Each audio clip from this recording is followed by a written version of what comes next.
Yo, how are you doing, folks? Welcome to episode 109 of the Simpa Life Podcast. Hope you're doing fine, folks. You may see the bags under my eyes. It's about 10, nearly half 10 at night, so I apologize if my appearance lets me down. Our guest today looks very well rested and youthful and cheery in his beautiful sunshine, and we'll get to them in a moment. But I just want to say to you fine folks, thank you very much for all of your support, for sharing the stories and images and just the hashtag of Free Gary Youds. Obviously, his imprisonment for 3 years for the charges that he's been charged for is completely unjust, immoral, especially at a time when the UK is nearly 4.5 years into so-called legalizing so-called medicinal cannabis. So yeah, it's a travesty and a farce. Please keep supporting wherever you can. Please, obviously, I'll share Gary's prisoner number in the bio below. So if you can send him an email, he is corresponding with various people. He doesn't even have his glasses. He didn't know he was potentially facing incarceration when he went for the meeting. He wasn't told that he was going for sentencing, so he didn't even have his glasses with him, bless him. Just to give an indication of how unprepared he was and how underhanded the CPS and the judiciary were in this instance and this case. So yeah, spread the love, show him some love, and keep him in your hearts and minds. And yeah, as cliched as that sounds, but it matters. It fucking matters, man, because I know if I was in that box, I'd want you thinking about me, because I'll be thinking about y'all. But anyway, moving on, obviously not to lessen Gary's plight, because, free fucking Gary Youds, he shouldn't be in a fucking box. But we'll segue on to today's guest. A bit of a rough ride there, but we're moving on. Who is an American journalist, cannabis champion, pot critic. I love that he's self-declared pot critic at LA Weekly. He's the founder and executive producer of the Transbay Challenge. Looking forward to figuring out what that one is. And inventory manager at the Cannabis Buyers Club of Berkeley. Also very interested to find out what that is. Also works in dispensaries, many other things, and has written for more publications than I can write on this A4 piece of paper. There are Jimi Devine. How are you doing, brother? Excellent, man. How are you? I'm good. I'm glad I got through pronouncing your name correctly, because in my head it's been Devine. I get Devine a lot. I get Devine a lot. You hit the nail on the head. Yeah. Yeah. I'm gonna share it. Let's see. It literally says dash Vine. Sorry, Devine. Sorry, no Vine. So it's just so I don't. So Devine it is. Yeah. Fucking hell. Got there. We got there. That's the thing of the matter. So, as someone who has quite an odd name, I appreciate the enunciation being correct when somebody says my name. So yeah, glad we got that one right. We've obviously preambled quite a bit and could have for a couple of fucking hours, man, before we started recording. So I do apologize that you may have to cover some of the ground. No, it's all good. We got rambling. It's all good. It's all Excellent. Well, we'll give my audience an opportunity to get a bit of insight into sort of who you are and how you got involved in this space. As we were just discussing before we started recording, you've basically been at this since you left, what do you guys call college? So I was at it was a university for sure. It was funny because I applied. That's a funny take too. Like I applied. It was a college when I got there, and then 2 years in, it changed to a university. So it's like, all right. Hey, does that mean you can say you're a college and university graduate? There you go. Boom. We're hitting we're hitting everything. That's why you got this job at LA Weekly. I can see it. I can see the pieces lining up. I get it. So for our guests, can you, basically, I suppose, take us back to the beginning in Humble, Massachusetts, and how you got involved with cannabis? For sure. I was, in high school, which is years 9 to 12 for us. I got into cannabis a lot more heavily, enjoyed the scene, blah, blah, blah. As soon as I got to college, I had the opportunity to take part in Students for Sensible Drug Policy, which was a nonprofit in America that worked to get kids their financial aid back.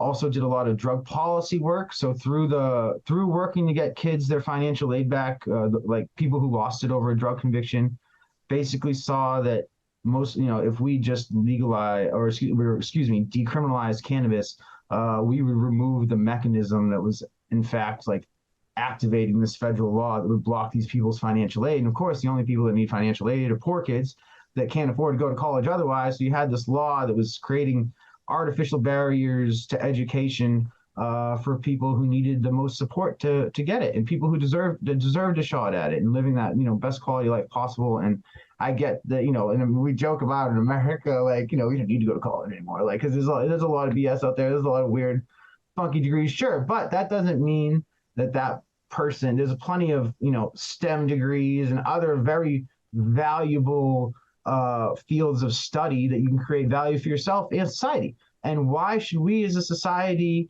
not allow these people to create value for the rest of us with an education just because they got caught with weed? Like, come on. And so that's the fall of 2005.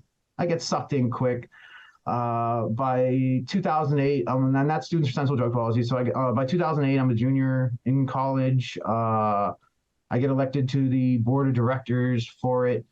We work on, I'm with them through 2010. Graduated college 2009, headed straight, worked at a haunted house in Salem, Massachusetts, and then headed to California right after that. So I got to California about 6 months after I graduated. I got the job at the haunted house to fund my way to this conference in Albuquerque. And then I got the job at the conference. So essentially I used like the haunted house industry to like propel myself into cannabis. And I sold, and it was funny because it was like a big conference with the Drug Policy Alliance. They had scholarships and shit. And I sold my Xbox so I'd have $50 to apply for the scholarship. And all my buddies thought I was an idiot. Like, oh, you sold your Xbox for what? Like, I was like, yeah, I know. It's just trying to change my life. Trust me. And so it all working out was like very, very awesome. For sure, man. Fuck. Yeah, wow. So I've been in California since 2009 now. Man, so that really speaks again volumes to your commitment to it, which is again something I was sort of commenting on before we started recording. Is when I was doing sort of the research as I do for each guest, was really impressed to sort of see the continuity and the consistency. You've literally gone from one role to the next and gone, what can I do? Where can I be useful? How can I sort of apply this? And I think that it naturally kind of looks like, obviously you did your degree in journalism in Massachusetts, but it seems like that's just your natural trajectory was to be in this space. Franklin Pierce in New Hampshire, actually. New Hampshire's New England. I'm trying to get the American map up in my head. Oh, you're right there. That's right. Yeah, I was right just north of Massachusetts. Is it one state up, two state up? One state up. It touches the border. I had a warrant, so I never went back. I got my degree. They came to class looking for me for 2 weeks because of a grinder. And I was on the run. And then I won, and then after that happened, I won class president. Give me the ghost. Oh man. It's mental. Like again, like one of the things I think my listeners might not necessarily appreciate, as I've just noticed, I've still got my shopping list on the back of my hand. That you guys might appreciate is obviously the American states are so different in the way that the laws operate, and then even sort of the sheriffs, or not, do you guys use the terms of municipalities to kind of read the different regions or jurisdictions inside of the state? Municipality is a loaded word, because municipality could mean counties or cities or towns or like whatever the entity is. That when we hear municipality in America, we think of whatever entity is like in control of the region. So if it's a county, if it's a like rural county, then you think of like the county board is like in charge of like the municipality. If it's like a more busy city, you can think of the city council. So, but yes, essentially, yes. Yeah. It's weird. I did a road trip in the States in 2018, flew into Colorado, picked up a car and drove through to like Oregon, California, went to Hempfest to meet Vivian McPeak and that. And I drove through, is it Iowa, whichever one it is to the left. And that scared the shit out of me. I was just sat Googling my hotel room the night before I was due to leave. I was like, 6 months in jail for a grinder.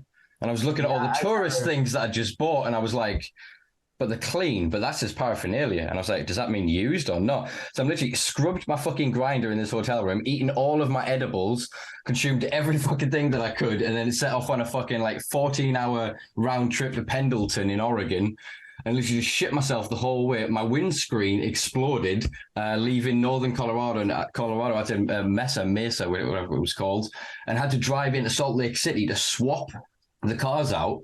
I was just paranoid the whole fucking time because it had all these goodies, all the stuff I'd flown over with, like the club merch and all the different bits that I had. It was trippy fucking experience. In one place you're comfortable and fine, but literally a grinder can be the emphasis for you being incarcerated is insane to me. Yeah, it's crazy. And I had the exact opposite problem. I wasn't looking up laws. So in 2005, or excuse me, 2006 spring break, I go to Daytona Beach. Me and my buddy buy a QP at a Dunkin' Donuts in Daytona. And so we raged that we could smoke 16. We smoked like 16 rounds of mini golf. We played like 16 rounds of mini golf, crushed the whole thing. And then so a couple years later, we get to California and I meet this guy at the bar. He's like, man, I did 2 weeks in Florida for a joint. I'm like, oh shit, they would have sent my ass to the chair. God damn. Fucking hell. Yeah. No, thank you. Yeah, American drug laws are crazy as shit. But you know, there's more on a positive note.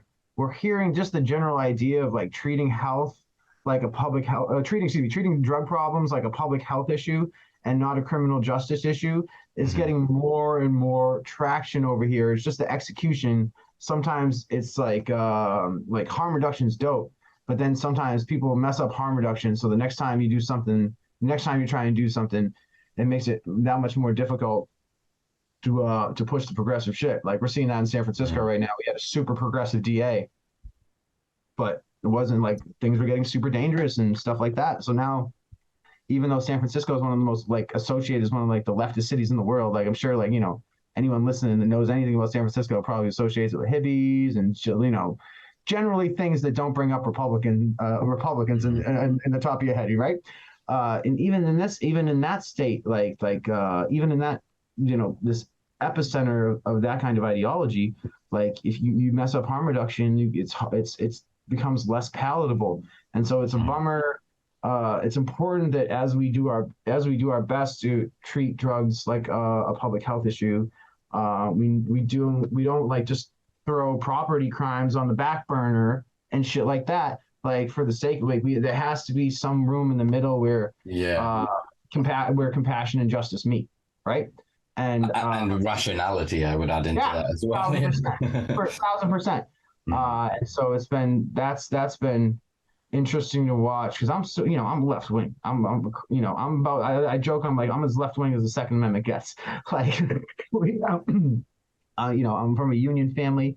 I'm in the union, and it's just like so. I'm pro labor. I'm pro everybody, and it's just like I truly believe most of these drug problems we see in America are a public health issue.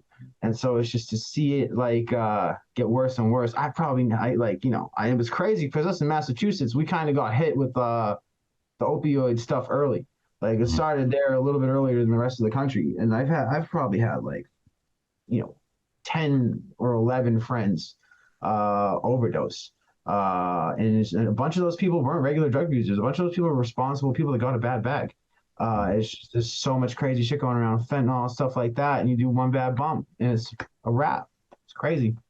Yeah, man. Yeah, you touch on some very sort of important points there of harm reduction without it being a holistic approach is fucking useless. It's your chocolate fire guard or chocolate teapot, whatever your preferred expression is there. The property crimes and sort of decriminalizing, petty theft under a certain amount or prioritizing it under a certain amount because of the police forces don't have the ability to, investigate and actually get sort of compensation back through the insurance system because the economy is effectively collapsing. Then, it creates this kind of feedback where it creates drug exceptionalism. So poor drug users, as you alluded to before, visibly what would be considered by the mainstream to be undesirable drug users then become the persecuted individuals. They become the scapegoats for all drug use. So then we can end up with, fucking, no offense to any rappers out there or anybody, fucking pulling in fucking ounces and keys of fucking cocaine and shit and what's the word? Sort of normalizing.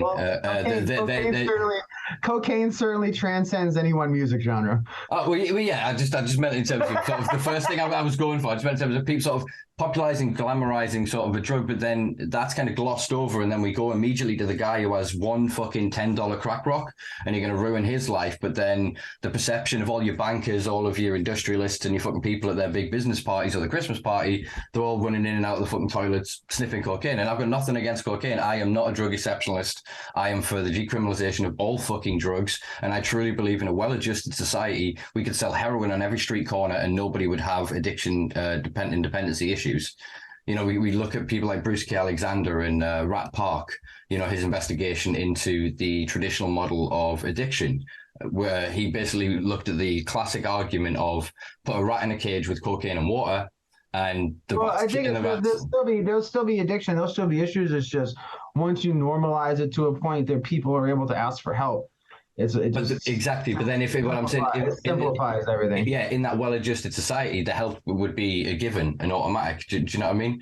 But it's weird. We can't seem to get past this like almost harm reduction conversation. I had Dana Larson on not that long ago, and we spoke of a concept that I've been terming benefit maximization. So instead of harm reduction, if you were to maximize the benefits of the substances, instead of going, well, it's harmful in every instance. When we look at like World Health Organization statistics, it's anywhere from 10 to 30% of a population will develop a dependency issue of any given substance. But that then suggests to us that the substance isn't the thing that's causing the dependency.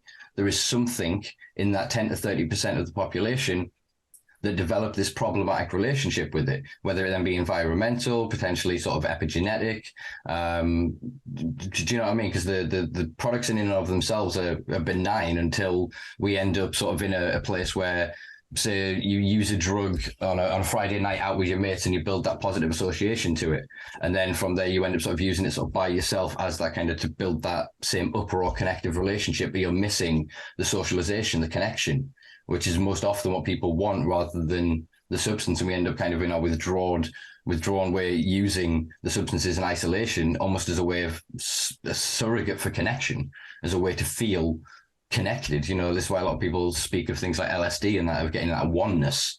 You know, I've experienced that myself many occasions, of this being completely alone, but feeling completely connected with anything and everything all at once. Do you know what I mean? And I think the same is then true when you look at, like I said, with opioids. Like you said, it's the industrialized areas that were impacted hardest first, because the doctors came in and went, oh, you guys are being overworked and it's breaking your bodies. And instead of somebody having a conversation of going, maybe if we had more people doing half the work, or if we brought in some of this automation you guys were talking about, or we had unions so these guys could get better days off and better healthcare. No, we're just going to give you plasters. We're going to give you drugs to pacify it and deal with it. And that's kind of, I feel, the mechanism of neoliberalistic capitalism. That's what I'm saying, of a well-adjusted society. Not to say I'm going to say tear down that system necessarily, but if we had the things in place that when some people do fall through those cracks, they're not demonized, they're not vilified, criminalized, they don't end up destitute and homeless and part of that kind of otherized population. Do you know what I mean? Yeah, it's the small times, and it's just the fact that people are having conversations like this now. This didn't even happen in 17. When I got into the idea of drug policy reform 20 years ago, wasn't like, it was a fragmented society. So we're at the point where people are talking about it as a new approach because it's so obvious that the old approaches don't work. That's the foundation of everything. And then we can work from there. We just got to get people talking about it, and people in that part, we're already past that. Mm-hmm. So now it's creating executable. And in America, we have to talk in bipartisan terms. We have to talk in terms that are palatable to both the left and the right, because that's all we have here. We don't have 8 parties. Like we don't align that tight with our ideology. God knows we should, but we're in a situation where we kind of have to create this like dual purpose language that's good enough for both people, and both those people hate each other more than they've ever hated each other since 1865, essentially. The last time we hated each other this much, shit got weird. Yeah. We're just kind of crossing our fingers over here. Yeah, we're sat on this side of the water, glad there is a giant ocean between us, but saying that, it's getting fucked up over here.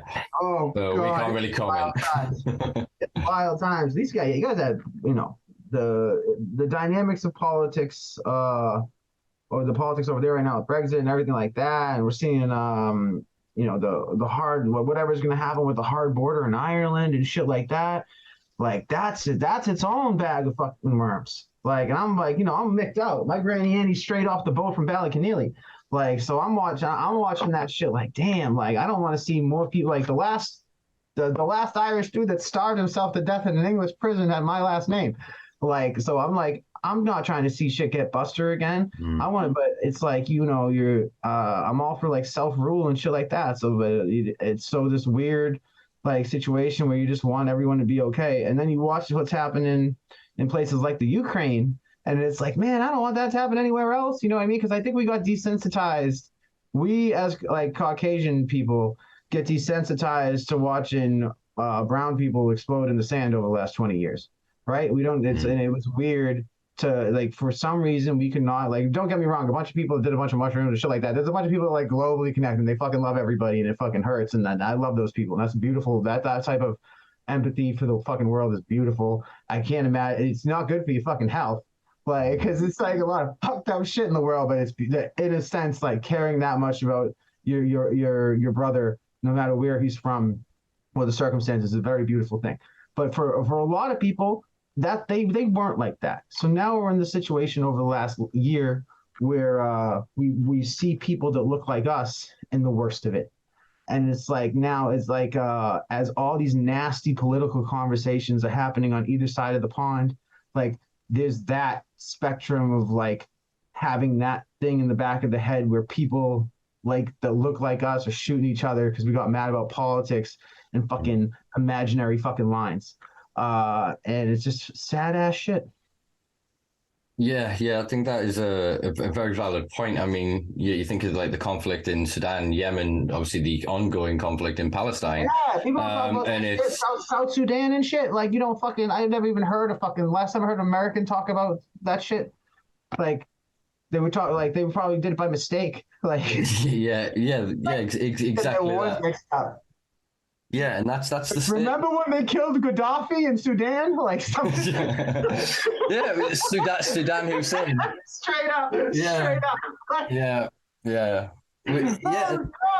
But that's the issue. We've often joked over here in Little England since Brexit is that they're trying to make us the 51st state. And our politics mirrors your own. We are now a binary political system, left versus right. Our Republicans are Tories, Conservatives. Our Democrats are Labour.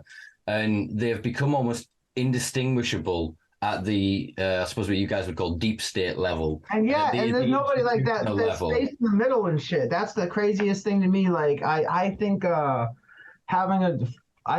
forcing people into a situation where they have to build coalitions to govern effectively is hypercritical. Like, as opposed to having this contest where it's like, oh, if we get X number, it's all us, baby. Like, and it's just, I don't know. It'll speak for itself. It has speaking for itself. Look at, like, we're a mess over here in America in terms of like the conflict within our legislative system. And I would suck to see more people try and jump on that one way or the other boat. That is the worst way to do things for sure. You want five takes on everything. Like how many great ideas are getting missed out on because somebody didn't kiss the ring of Nancy Pelosi or Mitch McConnell or something like that. Sad stuff. Yeah, exactly. And it's obviously you guys as a republic, not to be confused with being Republican, for obviously we're stuck over here being a fucking apparent constitutional monarchy, though I don't fucking see no constitution. The closest thing we have is the Magna Carta, and that's effectively superseded by acts of parliament anyway. And so a bunch of pricks sat in a fucking old building that nearly was and should have been, frankly, in my opinion, blown up many years ago, get to dictate all of this shit. And like I said, they are creating this pageantry, this fucking little show for us all to watch. And it's that model of politicking is repeating around the world in places like Australia, New Zealand, Canada. I mean, fuck me, what the fuck happened to Canada over the past couple of years? It's weird to see this. Yeah, Canada's wild. The trucker protests and all that. Like, it's like, it was weird. It started, I think, that Trump normalized the politics of fear a lot more than people before him, and normalized like maximizing the results out of scared people for your own personal gain. And people saw that and just jumped on that boat. There's a lot of terrified people. The world is scary. So if you can play that chord in a person, it's a lot easier to get them to do your bidding. And especially if you don't get them to ask questions, it's like, oh yeah, that's terrible. Yeah. You know what I mean? Like, people hate that. That's one of the things fucking, like, in America, it's like you're not supposed to talk politics at Christmas and shit like that. That's what we say. Yeah, People are they're just simple, and they just don't want to dive into this hard shit. There's so much bullshit. There's so much fixing to be done. But thankfully, there are a bunch of people that do have those tougher conversations, and that's the reason the chain is moving on stuff like cannabis reform. You know, we're looking like it was crazy. Like, I've watched so many bills die in Congress over the last 17 years. You know what I mean? Like, by the time I got in the mix, Hinchy Robacher, the original. So Hinchy Robacher was the bill that was the first time it turned into Hinchy Farr eventually, which was an amendment that blocked the U.S. Department of Justice from spending money to go after state legal medical marijuana operators. So if you were operating in full compliance with state law, there was no money for the DEA to kick your door in. Like, they wouldn't be able to, whatever, budget for it, blah, blah, blah, blah, blah. So that was like 6 years old by the time I got in the mix. And then it took another like 5 years. They took like 11 years to get Hinchy Robacher, or 11 or 12 years to get Hinchy Robacher passed. And now, so we're getting to all this new weed shit. And they're talking about it, and like the pace of change is fast, man. We got the Democratic leadership of the Senate writing their own weed bill. Like, it's crazy over here right now. Yeah, I mean, I've sort of quietly sat and watched over here and seen, obviously, kept more of an eye on the sort of federal bills with more safe and all the rest of the other acronyms and different kind of It's crazy, dog. Like, I'm watching homies die out here. Like, that's like, so a lot of pot journalists, they don't have that firsthand industry experience. Like, and I can assure you, like, I can speak from a different place when I say safe banking is hypercritical. One of the main reasons people are dying in America at cannabis establishments is because we have to have giant piles of money to pay our taxes because we can't have regular bank accounts. And then there are these like shady offshore things you can do and all that bullshit. But then you can have a credit card machine, but every few years the feds will do this huge sweep of like the merchant service companies that are helping cannabis businesses and dispensaries function. So then we don't have credit cards again, and then the people come in all salted, like, why can't I use my debit card? I was like, I'm like, yo, call your congressman. Like, so safe banking is huge to me in a literal, like, be safe sense, and just a convenience sense, because I just hate hearing people bitch about it. It needs to be in place, because obviously you've still got the way, again, not being American, but I've spent quite a bit of time delving into your laws, and obviously quite a lot of the structure of them are proto-British laws anyway, without being too contentious with saying being former colonies, but you know what I mean. It's I didn't mean that in that. Believe me, nobody hates this country's history more than me. So yeah. What's my point? Yeah, keeping an eye on sort of the laws, and it's interesting because the way they've structured it is federally with asset forfeiture. Asset forfeiture is psycho. Yeah, basically it means that you can be legal in your region, but the Fed dudes can be like, oh, we need some money, lads, and it's nearly the end of the budget year. Get your shit together, go get their armored trucks, and fucking and that happened. So that in specific, so that specific case of asset seizure against somebody who was state compliant, I haven't seen as often. But back in the day, it was fucking all the fucking time. And they even used it against a municipality. So West Hollywood bought a building just to house a medical, and so it could rent a space in that building to a dispensary to provide access. West Hollywood, much like San Francisco, was a large gay epicenter and was hit by the HIV epidemic. So West Hollywood wanted a dispensary to be able to help the homies dealing with HIV. get access to the medicine they needed. And so the feds fucking use civil asset forfeiture against the municipality and went after that building. It was so crazy. And then things kind of cooled off a little bit, and AHHS moved from San Francisco to West Hollywood, and they've been there for like 20 years now. So that was the last like big shakeup in West Hollywood. Now it's like one of the model cities in America for cannabis stuff. Like the oldest regulated markets in the world, essentially, are San Francisco, Berkeley, and Oakland. They were the first ones to do permitting and licensing and all that shit in the 2000s. And then everything else came after that. Colorado, wider California shit, blah, blah, blah. So I've basically been working in the oldest regulated cannabis market since I got in the game. And a lot of these markets that exist now didn't even exist when I got in. Yeah. So it's been fascinating from like the this perspective. We've fucking seen it all. To watch things go piece by piece in different places, and just like be able to walk around like, you don't want to do that. No. Let me drop some free game on you real quick. Don't do that. We were going to, me and the homies went to Thailand, and we're like walking through these grows and shit. Like, homie, we have to change it up a little bit. It's like, why are your lights so far away? It's an LEDs, fam. It's fine. You ain't gonna cook nothing with those. Well, yeah. So, and again, this is like for people that I suppose don't really know. Berkeley is sort of quite known as an epicenter of, I guess, leftist politics and ideals. Yeah. Obviously, with the university there is quite famed for such ideals. And yeah, into the region, this is something that we've discussed on the podcast previously. Obviously, Dennis Perron. I can never pronounce his. Figure out. Yeah, Perron. Pronounce this. It's Perron like Peroni. That's where my brain goes. Yeah. Like the Peroni. Yes. Yeah. So obviously his sort of movement and work within the queer community around HIV was, like I said, it was one of the most crucial bits of the piece of this puzzle.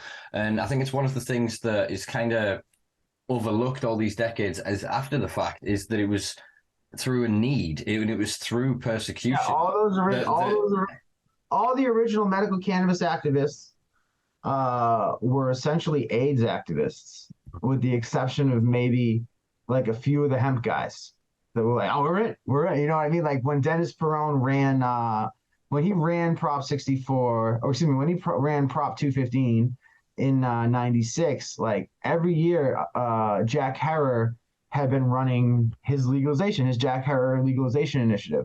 So Dennis like got Jack to not run his initiative that year, so he could try and push medical marijuana. And there's this OG picture of them at the meeting that night. Like it looks like super serious, and it's like, so it was like it was basically all hemp guys, and it was basically all AIDS activists and a handful of like hemp people. Then like the AIDS activists definitely don't get a lot of credit. It was weird too, because I kind of tried to write a piece a couple of years ago.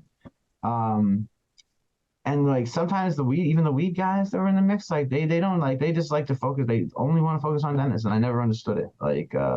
Because as someone who was trying to like spread love to everybody, like it was that was a fascinating thing to me. But something me, I don't see eye to eye with all the old timers. I call it the gap between advocacy and execution. There's a lot of people that have been cannabis advocates for a long ass time that have never executed.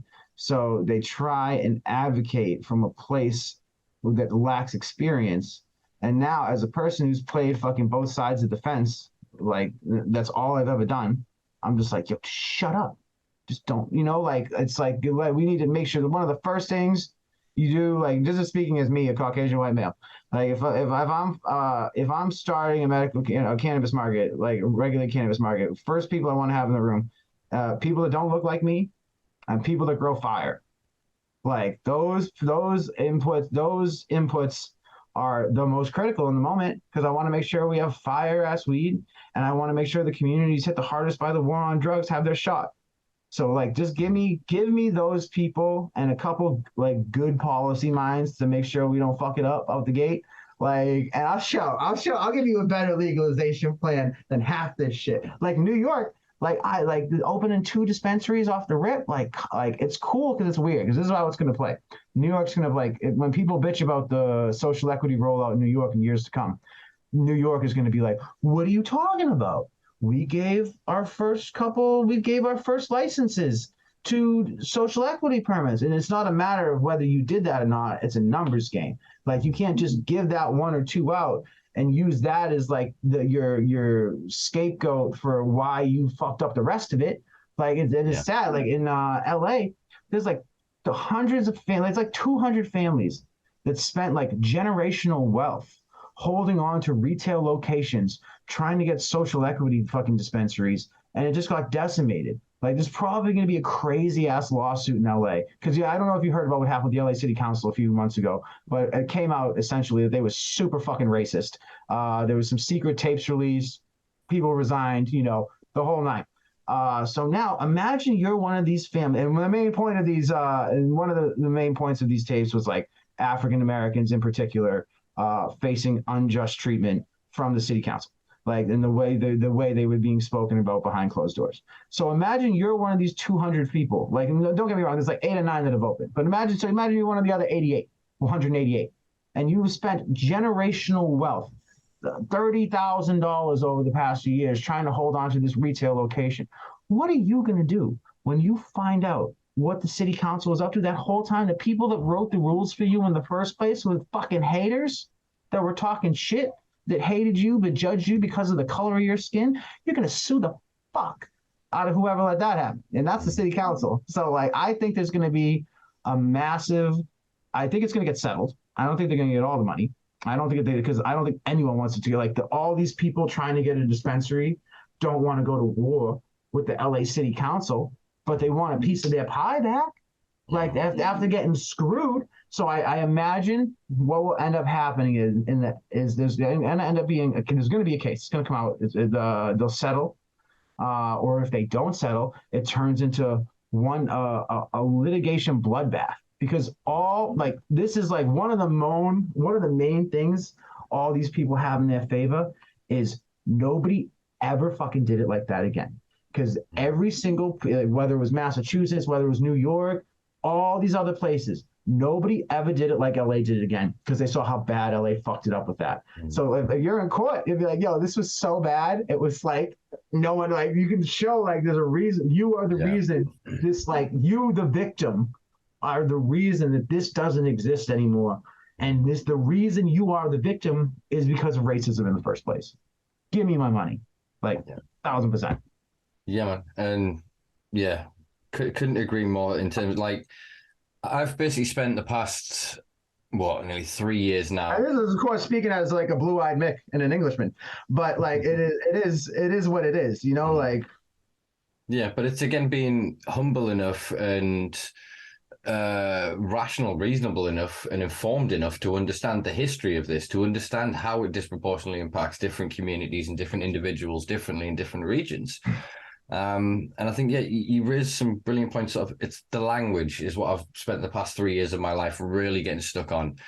Because as you said before, as you articulated, of Dennis having to effectively get almost blessing from, I hate the word hemp, because it doesn't exist. Yeah, you get the hemp guys to not do it because he didn't want the people confused. Like, he didn't want to confuse people. Yeah, and that's that's how mental it is. And I've basically been banging drums over here in the UK, and I've managed to get at least most of the patient advocacy groups and kind of most of the people in the community to stop using the words medical cannabis, because it's a compound word with a big M, big C, meaning proper noun. So it's defined in legalese as a separate thing to what we think of as small m and small c, medical and cannabis.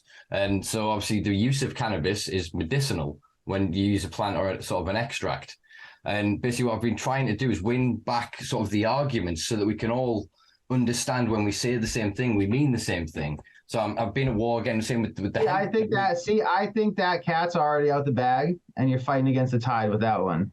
Oh, but, I know that, but I'm still young enough, and I agree, because I've been working on a piece on and off for a while now, trying to articulate what you touched on before about this gap between sort of the advocacy and execution. In the a lot of the people that are still prominent in the space formulated their ideas, their perception, their understanding of the world many decades ago, and by championing, platforming, following these individuals unquestionably, we're not allowing the younger generation and the people of different, as you said before about the political structures. I'm one that advocates for proportional representation. We need an advocacy group for basically any group to have their fucking voice heard in order to get in the fucking room. And so until we sort of get these fucking mechanisms, the best thing I can figure out to do is try to challenge the language, because what you're seeing, say, in America with the hemp bill is they're now creating fucking a dozen different synthetic and semi-synthetic cannabinoids that circumnavigate the federal law, while THC. That happens every year. That was happening before. That's been happening for 20 years. Every year, the DEA adds 5 new fake cannabinoids. So even with the progress of everything, there's people are still doing that. So until that's an international issue. That's not American. Oh no, of course. I wasn't meaning people are going to create fake cannabinoids until it's totally internationally legal. They've been producing them since 1910, 1920, since sort of the investigations into these things. In fact, one of the more prevalent and destructive synthetic cannabinoids, known as K2, or colloquially sort of spice in general here in the UK, was produced by our favourite vaccine producer, Pfizer. It was part of their... And then there was a K2 variant that hit Japan that was totally underground. That shit made 14 people die. And it's sad shit. Look at but people are dying because they have to smoke fake weed. And then and it's consequential to sort of what we used to have as the legal high market. The chemist then tweaks it, one molecule here, one bit there. It gets around that rule. But sort of to get back to what my point is, I'm trying to basically unify your medicinal movement, your hemp guys, and your cannabis activists, because ultimately it's one plant recognized as the genre, I can never pronounce that word, of Cannabis sativa L. But it's the hemp thing is interesting, because I ended up getting in an argument with one of my friends about this, about some policy that we're trying to form, in that hemp comes through the Germanic root of cannabis from the Latin and the Greek. And so all the variants of Eastern Europe and all of that, they all spell it as variations with a K of canop with I's and E's and variations. And then with the rise of sort of Germany in that region, we end up with something that's called, is it Murphy's Law or somebody's My whole take on language debates is the more time you spend debating language, the more time somebody's sitting in a cage. We could every second we just spent debating whether we should call it medical cannabis or whatever. Is this time that it could have been spent trying to convince whoever we got to convince to change the game, to change. Yeah. Sorry, I was just going to say where we're at on this side though is they've already done that and fractured us to a point where we can't get consensus. So there is no consensus call here in the UK. So we have people, as I said at the start, Gary Youds has just been put down for another 3 years. He's opened a club in Liverpool, or he formulated the idea in 2002, started in 2005, and has been raided, arrested, and shut down 4 different times. Supplies cannabis oil, FECO, full extract, to people for free, and he's ended up sort of locked inside. And as a community, we're all trying to figure out, so then what do we call for? Because we've rallied for legalization for many years, and then we got manipulated into going, okay, just medicinal use. And we went, okay, we'll support you, and then we'll circle back and we'll get us once you guys are sorted. And the kids with epilepsy and the dying patients and everybody's sorted. And that was 2017. And so we're 4.5 years in. We've got a privatized system that is effectively asset stripping our National Health Service, and it is propping up private enterprise and corporate interests while these people remain in cages. So we're trying to sort of articulate this call for decriminalization as the bare minimum, because we missed it. We ended up talking about legalization, looking over at the states going, yeah, straight, get that over here. And then not realizing that we wouldn't get expungement. We won't get the same help, and that we don't have the ability to create citizen-led initiatives to put our voices and the lived and living experience of the people in the community forward. Instead, we're having to follow diktats from dickheads that haven't been part of our culture. They've never clandestinely grown a plant, never consumed the fucking thing, yet they're making policies and decisions that mean that some people with a piece of paper are safe to drive and travel and do whatever they want, but someone who's trying to help their friends and family and community is getting locked in a box. So it's kind of the semantic argument of it, which I understand a lot of people have as a defense to what I'm saying. But I still say that unless we can call for the same fucking thing, it diffuses and dilutes our power and our ability to attack in multi-pronged facet in every corner. If some of us are going, oh yeah, we'll take that, we'll accept that, we want this, it doesn't give us that collective bargaining. And unfortunately in the UK, because of the vested interest of Canada and the States, we've seen them come in and corrupt our grassroots movements. We've been astroturfed into supporting things that are against our best fucking outcome, you know? Touche. But yeah, I agree. I was on your position for the longest time, and I've championed. And if you look at my videos from 2016, 17, I'm saying, yeah, medical this, hemp that. And the more I've looked at it, I wasn't saying medical this, hemp that. I think it's all the same boat. Like, I think it is all the same. So once you get into the language game, like instead of rowing, everyone just grab an oar. Like, whatever the hell you call yourself. You know that we all agree that people shouldn't be in cages. So let's just figure this shit out. Yeah, and that's where we're at now. We've got the boat, we've got the oars. I'm just trying to, or we as a community are trying to figure out how to point and direct us, because everyone's full of fucking piss and vinegar and anger and rage and wanting to fucking do something, but we can't quite. Who's the most cannabis-friendly MP?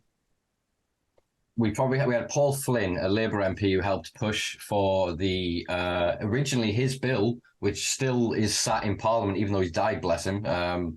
His bill is still sat on second reading, and we ended up with this bastardized version. But he wanted was effectively decriminalization and self-identification and grow your own for medicinal patients. Was that like was his the one that was up to like 6-7 grams or something like that? I don't think they codified the percentages. They were basically trying to say that. No, Graham. Wait. Did they codify the weight? No, it was basically they were trying to say decriminalization or what was the exact wording was? Sorry, the exact wording was legal access for cannabis for medicinal needs. I think was the entire structure of it, which for me I'm very happy with, because you say access of cannabis for medicinal needs. So all cannabis has the potential to be medicinal, whether it's growing in a laboratory in a white fucking suit or in my bedroom. So then the decriminalization or the legal aspect meant that you then wouldn't face punitive ramifications for, self-cultivation of a few plants, association with other patients, consuming your product and possessing it. It's always important to know there's a lot of people that are perfectly healthy that just love smoking weed too. And that's okay. And that's where I am, brother. I don't have the fucking things. I've been bullied into a position where, because of the way our health service works, very anti-cannabis. Yeah, we've got 20 plus private clinics that you can just go on the internet, sign up for, send them your health records, and you get fucking weed put into your house. So I'm one of those script holders, because in order for me to continue my mental health assessment with the NHS that's anti-cannabis, I needed to get cannabis that was in their eyes lawful. And then when getting that cannabis now means I can't get extra help because I'm consuming cannabis. So they're creating these catch-22s in these systems to, really end up in shitty positions. And so, yeah, so we're trying to circle back basically to this conceptual idea of just decriminalizing personal use, personal cultivation and socialization. Rock hard. Oh. Do you get to know the grow mediums when you're judging products?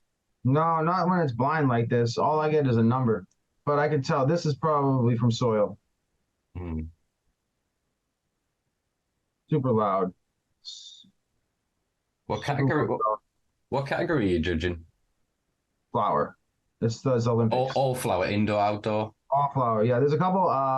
There's some mixed light in the mix, from what I've heard. But I imagine it'll mostly be indoor. I imagine it's like, this is actually fire too. What's your preference? This is some purple gas. I don't know. It's like some purpley gas thing. No, I'm saying, what's your preference in terms of like indoor, outdoor, fucking light assist? Like, if you can grow, light assisted depths or light assist or depths with like super minimal waxes and lipids, then that sounds lovely to me. But most people can't. So I find myself to enjoy the indoor the most, and especially with the amount of weed I'm smoking, you can't smoke as much outdoors as you can indoor. There's more shit going on. Some people will get mad at me for saying that, but It's the truth. All the extra waxes and lipids add up on you. I suppose, yeah, it's because the plant is having to sort of defend itself, as it were, from a wider array of UV and different environmental elements, etc. For sure. Yeah. Just the stresses of the outdoors. You're smoking that, and those add up on you. That becomes your stress. Yeah, man. True. Very true. Let's have a look at my notes. See what topics we haven't actually touched on. We just been ranting and raving. Give me a question. It's proper old school style. So, Mr. Jimmy, so yeah, we kind of touched on sort of California, I guess. But all right, magic wand. You're given the power of fucking. Do you still have Gavin Newsom as your governor? You're Gavin Newsom for the day. What are you going to do to fix the fucking shit show of California's legal industry? I would call my lawyer. And my government lawyer. So I would call like Rob Bonta, the Attorney General, and I would call Nicole Elliott, the head of the Department of Cannabis Control, and I would try and figure out if there was a way to create an executive order to create more shelf space immediately, because that's the biggest. The longer these little guys have to wait on the and not get on shelves, the harder it's going to be for them to make it. Basically, no one's winning. Nobody's winning in weed right now. It's not about fucking winning. You're not selling weed in California right now because you fucking think you're going to win right now. You think you're going to win in fucking 10 years. You think that fucking, because you think your fucking eighth is going to be worth $100 fucking in Dubai. And it fucking might be. Like, so we want to keep as many moms and pops afloat to get to that moment when that could happen as we can. And don't get me wrong, a lot of, there's a lot of people that are super capable that have done it. They just, bootstrap their way to the top. Like, and I'm not saying otherwise, but like, it's been real. There's a lot of really good business people that have just been hit by this brutal ass market. One of the biggest things, also, I would try and figure out how to rescind permit stacking. One of the biggest things that impacted us in California was after Prop 64 got passed in 2016, they had to merge it. So whether Prop 64 had passed or not, the medical marijuana regulations were in the pipeline. They were coming. That was called the Medical Cannabis. It was called MRSA, the Medical Cannabis Use Research and Safety Act. So even if Prop 64 had failed, a lot of the regulations we see in California right now still would have been enacted via MRSA. But so what happened was, after the election, they had to merge MRSA and Prop 64. So the way they did it was they basically went line by line, and some things weren't in both, some things were, and whenever something appeared in both, like the language that was in Prop 64 would supersede any MRSA language because it was the will of the voters. Mm-hmm. And so that was so in that process, the permit stacking became a thing. Originally, people weren't supposed to be able to stack permits until 2023, this year. And instead, they were fucking stacking right off the rip, like basically, like right out the gate. It was crazy. People were super pissed, myself included. Man, we might have to cut ourselves. This is going to be pure comedy. We might have to cut ourselves a custom leaf. I love it. I love it. We're ready for such an occasion, guys. I have a leaf from Nicaragua. Ooh. It's going to be awesome. The famous trap lock bags. Hell yeah, trap lock in the streets, baby. Keep those terps safe all over the world. Dropping in Barcelona, March 9th. We coming. I'll have to grab some off you. For sure, man. We'll have I was talking to the Grow Bags guys recently. They're like, we're bringing a bunch. Nice. They're ready. They're like, the guy who owns Grow Bags is like, yeah, that's the best campaign I ever did. a bunch of killers in California, like, we're like, oh, I gotta get trap. What are these Jimi bags? I gotta get trap lock. It's like trap lock is just terp lock with a funny name. Like, that was just a joke. Like, trap lock's just a joke. But it's absolutely fire product. That's for sure. Yeah, it's Definitely caught on. Definitely caught on. That's for sure. Yeah, it's fun to see people like tagging me from like all over the world. Like I used last like first it was just like random states in America. Because what I did was I gave it out in Mendocino to a bunch of trappers, so they would mailing it all over the country with their pounds. So all these kids all over America were getting these bags, like tagging me. It was awesome. And in addition to that, like I gave a bunch of them to Compound.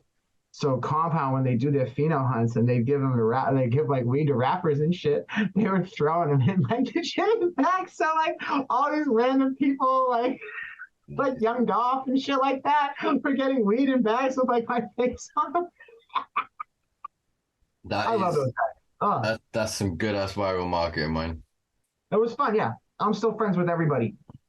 Chris, good luck to him with Cypher Genetics. And I'm still homies with everybody at Compound. My boy Dan was one of the guys that founded Node Labs, and Dan is like an old Dan's been me and Dan have been friends before things took off for either of us. So it's like cool to see. I'm always rooting for those guys. Yeah, man, it's nice to have day one people and sort of see people reciprocally grow and evolve in the space, man. Oh yeah, and doing cool shit too. Like I have a bunch of homies that just kind of like been on the grind, and I love them. And they've lived a hard life in cannabis, but they're still here, and I appreciate the way they roll their sleeves up. Some of the shit that your buddies do is just cooler than some of your other buddies, and I'm thankful to have just be able to appreciate it all and be able to understand the very specific. Like, a lot of people, they don't work in the same industries as their friends. You know what I mean? Like. I've built my whole life, my whole circle is built around like just cannabis people.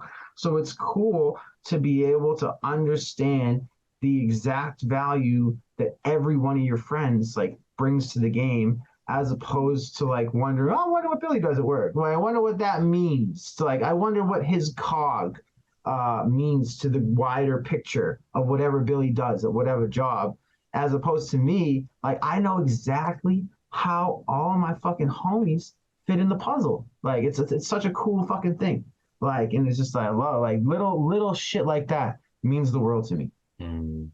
Yeah, for sure, man, for sure. And I'm very optimistic and hopeful looking forward to getting to that point. I'm still very much at getting a call at 2 a.m. because we need to strip a friend's calls. But I'm not claiming I'm a know-it-all, but I'm just saying like it's cool to have a general gist of like what exactly the value your friend brings to the game, whatever it may be. Even sort of more so in the sense of being able to know them more intimately. If you then sort of work with them, or you can have that reciprocal understanding and insight in those conversations. It means a lot fucking more to vent to someone who knows what you're talking about. You know what I mean? Like, sure, you could have those empty conversations with your boys that just want to be there for you because you look like you're sad in the moment, but it's way doper to say it to the person that understands why you're sad in the moment and understands what X hurdle created X problem and really ponder it with you and really like provide value at that time where you might need support. Because shit sucks sometimes. It's fucking hard out here, man. We're losing farms every day. Or at least we're losing farms every week. And just being there for people is hypercritical. Farming in America is like a fucking very suicide prone thing right now. And it's just trying to. This industry was such an old way of life. Like back in 2008, it was projected that like just the OG Kush crop in Humboldt County was worth like $8 billion. You know what I mean? And all that money has been sucked out of the hills. Yeah. Gone into these mega grows and all that shit. So it's just fucking, man. So anyone who's survived, anyone who's like still got their head above water a little bit, fucking we gotta throw them as many life rings as we can. And we just gotta get to this point. Like international regs are gonna be everything. Like here in California, we're talking like we just need interstate. Once we have interstate, international's over. As soon as we can cross state lines, they're going to let us flip packs to Germany. They're going to let us flip packs to Australia. All that will be instantaneously. California will be competing with Colombia. California will be competing with Israel on supplying global markets. But we're not there yet. And so it's dark times, and so I'm just like literally just look around, and I just hope I hope I'll see as many faces as possible when we get there. Yeah. Yeah, me too, brother. Me too. And I think, again, you raise a very valid point, and it's one that I've been banging the drum of for a long time. And it kind of really dawned on me in about 2014 when the sales came online for Colorado and Washington. It was just like, wait a minute, the states were kind of the ones who really fucking pushed this shit. Like, how is this happen? How is this flipped? I remember watching Uruguay and thinking, like, all right, they've just broke international convention. How are they going to get around this one? And nothing happened. And then obviously Canada followed suit. And then, yeah, it's looking at this position now that I think it's impossible for the US to go federally legal in some way or federally decriminalized without having that conversation at the UN, without addressing the 55, the 61, the 61, the 71, and the 88 conventions around international trafficking. Well, we can just go right. Or we can honestly, this is another funny approach. This how the devil's advocate take to that is, we could just do what fucking Uruguay and Canada said and be like, fuck it, why did you guys listen to us why did you guys listen to us in the first place? Yeah. We need to figure this out. But that's the thing. Our fault. Yeah. It's not our fault. We were wrong, and you listened to us. Now we all have to figure it out together. That's what's gonna happen. You know what I'm saying? Like there's no other fucking no American's gonna take the L for the team. You know what I'm saying? We're gonna blame everybody else for listening to us. Like that's Yeah. I can actually see it. We've seen it enough. I'm ready. They should send my ass to the UN. I'm ready to go. Let's figure this out, boy. Yeah, is Kofi Annan still here? What's good? Sure, he's been gone for about 15 years. It's just made me think of that fucking that Will Ferrell fucking show that he did about George Bush. Oh, God. It was great. Christ. Oh, yo, he was the best. That was Will Ferrell's George Bush was probably one of the greatest Saturday Night Live character portrayals of anybody. Man, there was another fucking there was another good one too. I can't remember off the top of my head. There was another good one that I would like be like, oh yeah, that one was great too. But yeah, that was one of the best ones for sure. Oh, and Dana Carvey, his George Bush Sr. and like Ross Perot and shit. Those were great too. So yeah, we've done a really good job making fun of our leaders over the years. Until we got one crazy one, and we got a little weird. Everyone got sensitive. Well, that's what that First Amendment will give you, that protection of fucking doing it. I suppose the second one gives you the back of it. Yeah. Shout out to the freedom of the press, but man, some of these like part of the point of the First Amendment is like we have the right to hear how stupid somebody is, but like for some reason, not everyone looks at it like that, and so we just let some of these people keep talking. Yeah, it was funny. The First Amendment doesn't guarantee you a platform. It just says that you can stand outside and do whatever you say whatever you want, talk whatever shit you want. Nothing else is protected. You know, besides that. Well, yeah, because I mean, everything else is private corporations. You know, nothing is utility. Yeah, and people get all butthurt. Radio, social people media. Get all butthurt about private corporations like regulating like what is done on like their fucking tracks. It's like, what are you talking about, government control? Like now you're talking about over control. Like we're going like we go from like I thought you're a Republican, not a fascist. Where are we going? Like well, this is it, as we were saying before. Exactly. Like yeah. And then don't get me wrong, that's like it's like you go too far on either side, everyone ends up with an AK-47. Well, exactly. This is where we're at. It's like a bell curve of it's just curving round into the snake eating its fucking self. And they call it like, you know, the Overton window of acceptable sort of political discourse in a culture. Yeah, that window's been smashed. We're currently raiding that bitch, and everybody's just pouring out in the street, grabbing what they fucking can. It's, again, to sort of go back to that language thing of nobody knows what the fuck to stand anymore. As you said earlier, like I consider myself a few years ago strong leftist, but then all of a sudden, because I was pro fucking questioning the fucking narrative, not in terms of the conspiracy theories or that kind of shit, but just going like, can you show us proof or tell us why you're doing what you're doing? Then that suddenly changed my politics, and I was then painted as a right-wing extremist just for being critical of my fucking government that for the entirety of my life has fucked up everything. And then they said, trust us on this one thing. We got this fucking thing. And then they locked us in our houses. And we all went, well, this isn't fucking right. And then just even talking about it on my podcast, I got episodes pulled, and got all the flagged with COVID misinformation for literally going, oh, guys, here's this thing that happened in the news today. Talking about it was just enough to get you fucking in trouble. So I can see kind of some people's argument on the censorship argument. But as you say, these are the private public spaces, as fucking contradictory as that sounds. That's basically what they are. It's a space within the public realm that is privately controlled and governed and regulated. So I was like, and I also come with the perk. Like I had the perks of I'm an American, but I was raised in an immigrant family, but I don't look like I was raised in an immigrant family. So I got the benefits of like that wider perspective, without the stress of like looking like I wasn't from America, So it's like it's been fascinating trying to, taking it all in over the years and hearing different perspectives. And that's why I ended up a journalist, just because I love hearing, I fucking love listening to different takes on shit. And here we are. Yeah, me too. That's why I started this podcast during fucking lockdown, is because I couldn't do anything anymore. I couldn't help people. I couldn't just be around, traveling, meeting people, helping them connect with others, and doing what I was doing. And so, same, I just want to have these conversations to just try and figure out a bit of truth, just to try and understand the world a bit better. So selfishly, I can sleep at fucking night. It also obviously is nice to be able to inform the audience and to learn more together and to provide this kind of information, education, and insight. But yeah, I'm fascinated by people, fucking truly fascinated by them. And the more kind of contradictory they are to my expectation of what they should be as a person, the more interested I am, because it's insightful into me and my perception of them, less them as a person, not to lessen them as a person. But you know what I mean? It's always critical and important to be curious of our own biases, perceptions, limitations, you know what I mean? Not to be like hypercritical of them, but to be aware of them and humble, And I think a lot of people have that kind of cognitive dissonance, and they go, well, here's how I'm looking at in the world on this side, and everything that is about me, that's relevant to that, but it's about me, is the other side of that, and I can't see it.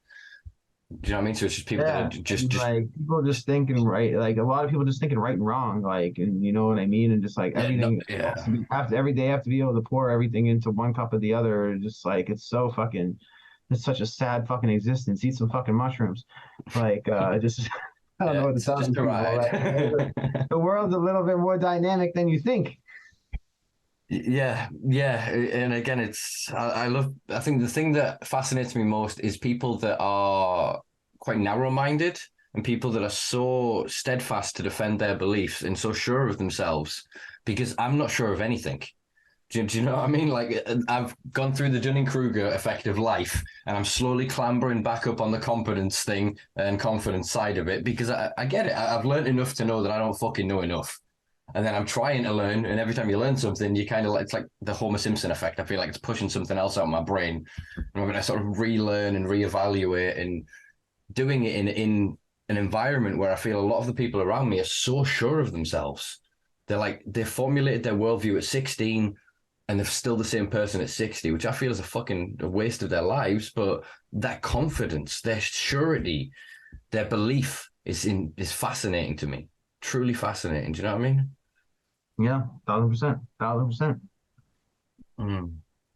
I gotta start getting ready for my next interview soon, actually. Man. No worries, man. I should be getting to go to bed shortly. I'll fire off a couple of quick questions. Yeah, for sure. For sure. Let's do it. Sweet. I got another 15. Oh, sweet. Let's do a cliched fucking question then. So obviously you've interviewed quite a lot of people. Who's been sort of your favorite so far, but who would you be most excited to interview, dead or alive? As in previously dead, or not that you have to kill them. There's a bunch of crazy people I got to interview, for sure. Carlos Santana's up there. He was a fucking trip. Bunch of dope weed people. Like most of the breeders of the generation I've gotten to talk to. Thanks, and that's because I'll just like clarify that the reason I got to talk to all these crazy breeders was because Stravinsky and Brandon from Third Gen Family like gave me a shot before anybody, and let me do like the interviews with them back in like 2016 and 17. and I was able to pivot. Like people saw, and that was like the first like sit down Stravinsky ever did. Like it was like as he was like coming out into the light, like people knew who he was, but he wasn't doing too much like he wasn't doing too much press or shit like that. So this like the Stravinsky sit down was like the first time he like sat down with someone and went over what happened with him and Jai and Gelato step by step by step. And then separately, fucking this third gen family I wrote about Rose was on my radar in early 2017. I knew it was a crazy Skittles pheno and it was weird and there was something about it. So I in July I linked up with Brandon at Chalice in the desert in California, and he never met me before. And I was like, "Hey, man, I'm trying to write about rose, like, you know." And I showed him to see Cannabis Now. He was like, "Wow, it's a real magazine! Like, you wrote that?" Like, yeah. So he saw that I was like the real deal, and I ended up writing about rose, and then rose came in second place at the Emerald Cup, and I called it like a month before and shit. So that was like huge. Like that was a fucking big moment for my career. So those guys, like those two guys on the cannabis side, propelled me to getting a lot of other crazy people because they saw that I talked to those two. So I always have to like make sure to give them credit. Yeah, man. Yeah, respect. And then for dead people, God, man, probably whoever came up with the idea for the Bible. Like, God, did you think you were going to get that many fools? Did you think you were going to get that many fuckers?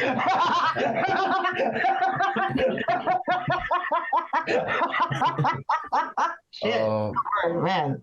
I love the idea of it being just literally one guy one day just went, wait, I'm gonna take all of this and I'm just gonna and we're gonna come up with this book. We're gonna convince the poors, if they don't listen to it, eternal damnation, right? Yeah. But we'll tell them we can't work them every day because we'll kill them. We gotta have them take a day off. So we'll have them use that day to read the book and stay out of trouble. Not talking about why shit ain't theirs and why the ruling class is winning. Yeah, and then we'll tax them through donations. Crushing it. Fucking drives. I just want to clarify. I am not atheist by any means, but I think the people that try and tell you how to pray the most are the ones you have to worry about the most. Like the people who are trying to define, who spend the most time trying to, explain to you how your relationship with your spirituality should work. That's a fucking mega red flag for me. Like, so it's just like, I'm just talking shit in that sense. I love I fucking think there's something out there. I just try and be fucking nice to everybody and hope if I can cross my fingers, they ain't mad at me at the end. Good philosophy, brother. Good philosophy. I mean, I've had enough DMT trips and there's some fucking vibes. There's some crazy. Yeah, exactly. I've got too many psychedelics to know that this shit ain't interconnected. All right. Yep, exactly that. And again, it brings back that surety thing that I meet someone with that strong of a belief, I'm fascinated by them. And you can usually bet that they haven't had that interaction with a few grams of mushrooms, or they haven't, really had that moment of going, fuck, is this me forever? On a psychedelic entheogenic compound of going, well, this is my life now. I guess I'm gonna have to get used to all of the fucking unicorns and rainbows. It's fucking... Yeah, man, mental. And I followed, I guess, the same sort of trajectory in this podcast. I've just kind of gone from guest to guest to guest, and somebody says, hey, you got to speak to this guy. Hey, you got to speak to this guy. And I think as a shout out Kieran did for us, hooking us up for this fucking interview, you know what I mean? Yeah, he's the fucking man. Yeah. I'm so excited to rage with him in Barcelona. Oh, God, we had so much fun. I raged the last time I was there. We were at the club until fucking 5 a.m. And then I left for the airport. All right, I gotta go take a shower before the airport. All right, love that shit. I'm doing it again this time. All right, I'm prepared. I'm gonna do an all-nighter on Monday after hash holes and donuts, and leave on Tuesday. Sleep on the flight back. Nice, man. Nice. I think I'm in span of 7 till 14, so you're gonna hit up quite a few events and fucking make the most of it, man. In the mix. Yeah, I need to it's bored of the fucking UK, man. Literally, I've had so many different friends like get raided, arrested, robbed in the past literal week that, I just want to step into a bit of freedom, a bit of liberty, a bit of just stretch my legs a bit. Do you know what I mean? Even though last time I was in Spain, I got harassed outside of one of the clubs that they had raided and shut down 3 months before. And they're fucking going through they're going through my backpack, and it was when I was running Durham City Cannabis Club. So like 20 shirts with Cannabis Club on, grinders, skins, all this fucking shit. And the cops stop us, and they're going through my bag, and they're like, Espanol, and I'm like, no Espanol, English and English, and they're like, no, and I'm like, well, fuck. They find my wallet, they go through, and I've got all of my euros, obviously, because I've just landed, and they're looking at each other, eyeing up my euros, desperately going through my bag looking for like marijuana. I'm like, no marijuana. And so, because obviously they're trying to get a fucking bribe out of us. It was just the most like surreal fucking. He literally just threw my wallet on the floor, left my bag of shit, and just walked the fuck away. It's a random fucking interaction. But yeah, I'm looking forward to that because that's a lot calmer than it is over here right now. I think people are going to be mad. We didn't talk about weed as much as they thought we were going to, and I just want to apologize. I take full responsibility. Hey, people check into this podcast every week expecting me to talk about fucking cannabis. We end up talking about quantum realities, fucking really aliens, crazy. Fucking everything. We got really crazy, guys. It just means we'll have to get you back for Jimmy because got the bottom off to go through. Yeah. Any pressing cannabis question you want to get in before we roll? Let's end it on a pot questions for those who did. Yep. All right, here's one actually then. You didn't get a chance to fucking tell us about it. What is the Transbay challenge? Oh, yeah. Transbay is my baby. So essentially, I started Transbay challenge in 2019. It was originally supposed to start as an event, and the venue that we had for the first one got shut down the Wednesday before we did it. So the first Transbay ended up being a barbecue because we wanted to do it anyway, even though we lost the space. So then it started as like Transbay is in like the San Francisco Bay Area. So it was like Oakland, San Francisco, anyone that touched any of the cities that touched the water, like you could enter. We had 9 or 10 entries the first one. IC Collective won. From there we moved on. The pandemic hit the next year, stalled us for a year. We did the second one in August of 2021. And that was hash. We did that in Oakland. And there was like a couple, so we went from 10 people to like 200 people to like 600 people to like 1,000. And so now we're starting to gear up for Transbay 5. And essentially what it is the model. It was like a 1-day contest. So you show up, you put your jar down. I get a bunch of killer judges. They pick the winner before they leave. They try everything, and the winner gets the trophy at the end of the show. And it's a 1-day thing, so it's not like stretched out. Just like you bring hope you have your freshest pot ready, and like I'm gonna put in the people I got killers. This is murderers row. Like the judges I'm bringing in are absolute monsters. So it's super fun, and it's turned into one of the bigger contests in America now. So I'm super thankful for that, and everyone who's helped me take it to the next level over the years. It's my thing, but I've had a lot of help. Victor from Emerald Farm Tours helped me out a lot with it. Neil from Chronic Culture helped me out a lot with it. And I'm just super thankful it's like and it was cool because I want to do a party like we journalism don't pay that well. You know what I'm saying? And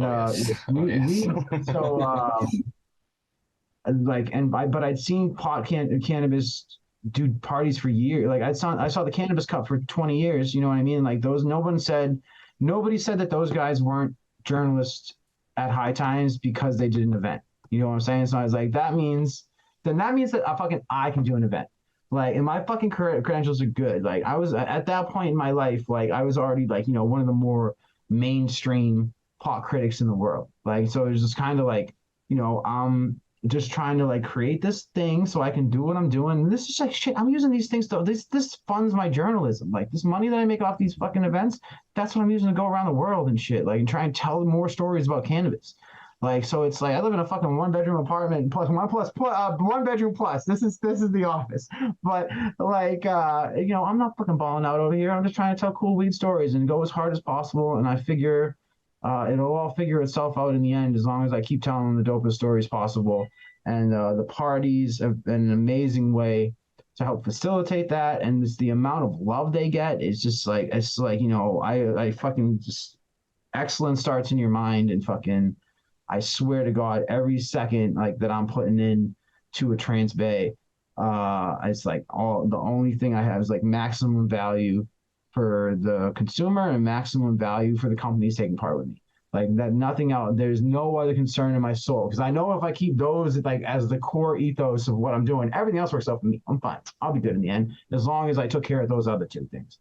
And so it's just been super fun to like be able to curate that vibe and like share like my love of the game. And I love events. Like I was doing like weed conferences in like 2008. Like I helped plan like like legalization shit back in the day. I fucking love events. I was one of the fucking I was like the fourth guy, number four guy on the first cannabis technology conference ever in California back in like 2015, like New West Summit. Like so, like I'm an events guy. So being able to like, I was just so focused on like, once the writing stuff came up, I wasn't sure if I was ever going to get the opportunity to do that again. You know what I mean? It's like the door is cracked. Like, so I'm fucking going all in. Like, I got to fucking forget everything else in my life. Like, I got to put it all behind me. I stopped doing like everything. I was like, all right, that crack is open. I have to fucking try and fucking, because I can go back, because I'm always going to be a closer. I'm always going to do this. I can go back to that shit. But I don't know if I'm ever going to fucking be able to do this again unless I try and do it right now. So it's that aspect was fun, you know?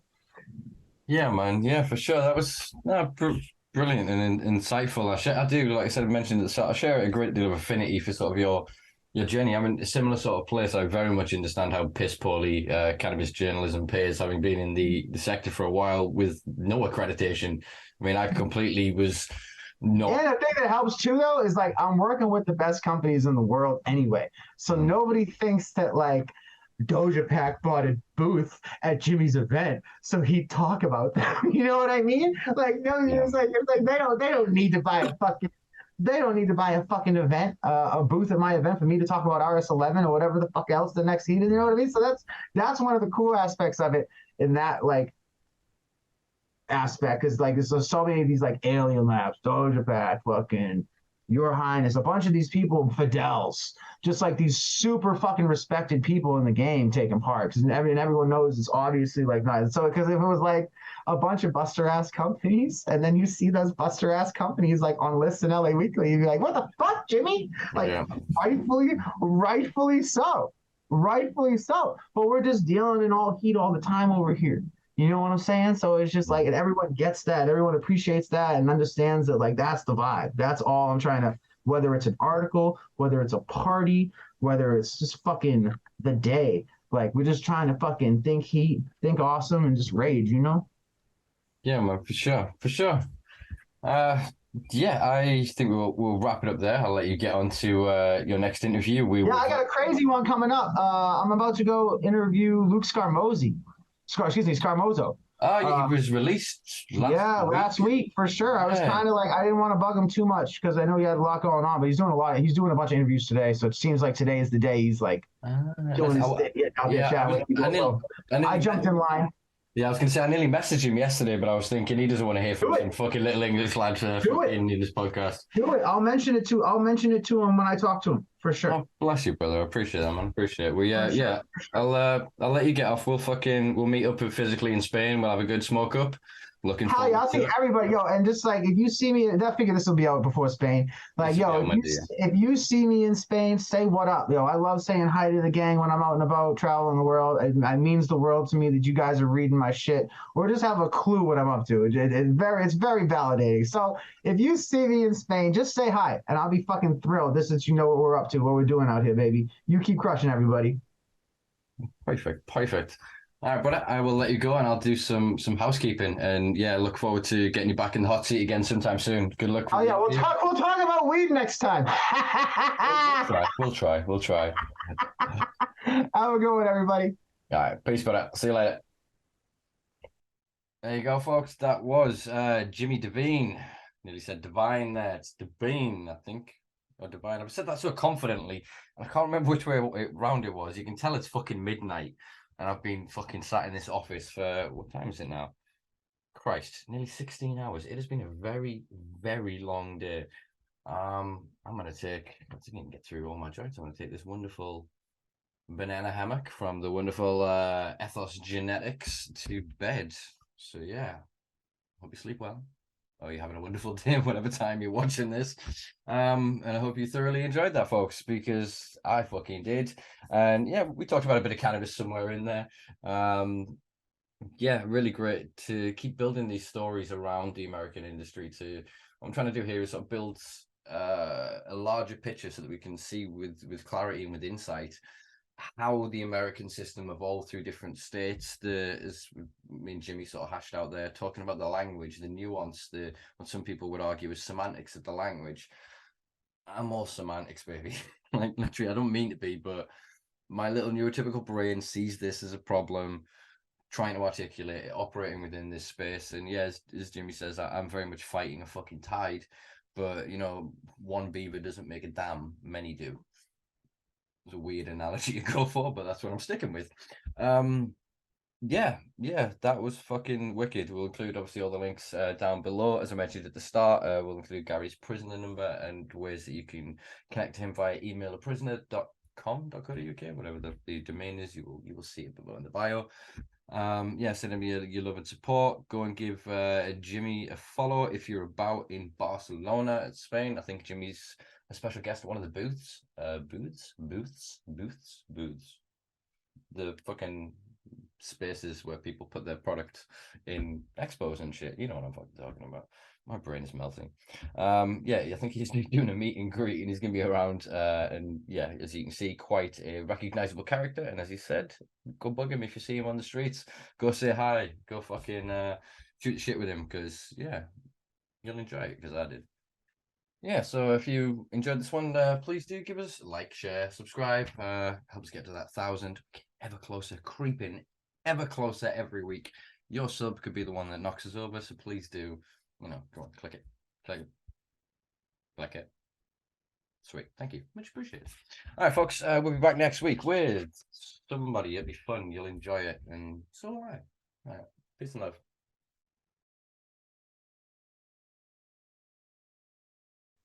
Boom. Oh, what number are we on? 10. That says 8. That's wrong. It's 109.